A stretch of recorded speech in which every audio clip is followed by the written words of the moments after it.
Hi friends, வணக்கம்.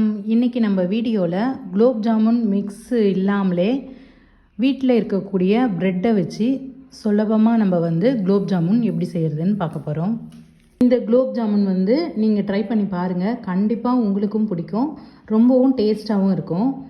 நான் gulab jam செய்கிறதுக்காக ஒரு 5 ப்ரெட் எடுத்திருக்கேன். அந்த ஓரங்களெல்லாம் உங்களுக்கு தேவைன்னா நீங்கள் கட் பண்ணிக்கோங்க. நான் அது கூட கட் பண்ணல. அப்படியே நம்ம கையிலேயே நல்லா உதுத்து விட்டுக்கலாம். அப்படி இல்லைன்னா நீங்கள் புட்டு போட்டு மிக்சியில் போட்டு கூட ஒரு ஓட்டு ஓட்டி எடுத்துகிட்டு வந்துடுங்க. நான் மிக்சிலெலாம் போடலை, கையிலேயே நான் உதுத்து விட்டுக்கிறேன். இப்போ உதுத்து விட்ட ப்ரெட்டில் நம்ம ஒரு 2 ஸ்பூன் அளவுக்கு சேர்த்தா போதும் பால். இது காய்ச்சி ஆற வச்ச பால் தான். தண்ணிக்கு பதிலாக நீங்கள் பால் சேர்த்துக்கோங்க, டேஸ்ட்டு நல்லாயிருக்கும். ஆனால் நான் ஒரு 2 ஸ்பூன் தான் விட்டேன், அதுவே கரெக்டாக இருந்தது. நம்ம நல்லா இந்த மாதிரி சப்பாத்தி மாவு பிசைகிற மாதிரி டைட்டாக பிசைஞ்சு எடுத்துக்கலாம்.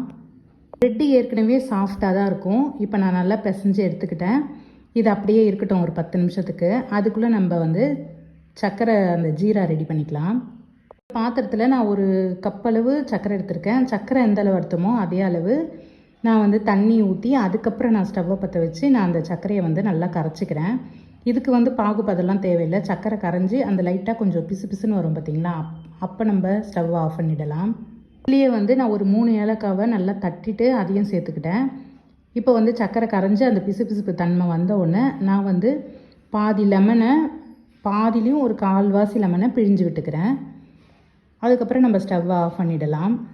இப்போ பிசைஞ்சு வச்ச அந்த ப்ரெட்டை நான் இது மாதிரி தட்டையாக தட்டி வச்சுருக்கேன். நீங்கள் உருண்டையாக உங்களுக்கு எந்த ஷேப் வேணுமோ அந்த ஷேப்பில் ரெடி பண்ணி வச்சுக்கோங்க.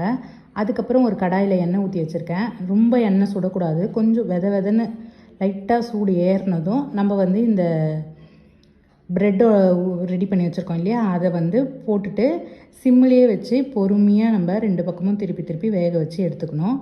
இப்போ நல்லா கலர் மாறிடுச்சு. இப்போ இதை அப்படியே எடுத்து நம்ம சர்க்கரை பாகில் சேர்த்து ஒரு 1/2 அன் ஹவருக்கு நல்லா ஊற வச்சு எடுத்துக்கலாம். சர்க்கரை பாகு உங்களுக்கு ஆறி போய் இருந்துச்சுன்னா நீங்கள் லைட்டாக சூடுபடுத்திக்கோங்க. நீங்கள் ஒரு முறை இந்த மாதிரி குலோப் ஜாமுன் ட்ரை பண்ணி பார்த்தீங்கன்னா உங்களுக்கு டேஸ்ட்டு ரொம்பவே பிடிச்சி போயிடும். அடிக்கடி செய்ய ஆரம்பிச்சிருவீங்க. இப்போ சூப்பராக நம்மளுக்கு ப்ரெட்லேயே குலோப் ஜாமுன் ரெடி ஆயிடுச்சு. இந்த வீடியோ உங்களுக்கு பிடிச்சிருந்தா ஒரு லைக் மறக்காமல் கொடுத்துருங்க. அடுத்த ஒரு நல்ல வீடியோவில் பார்க்கலாம்.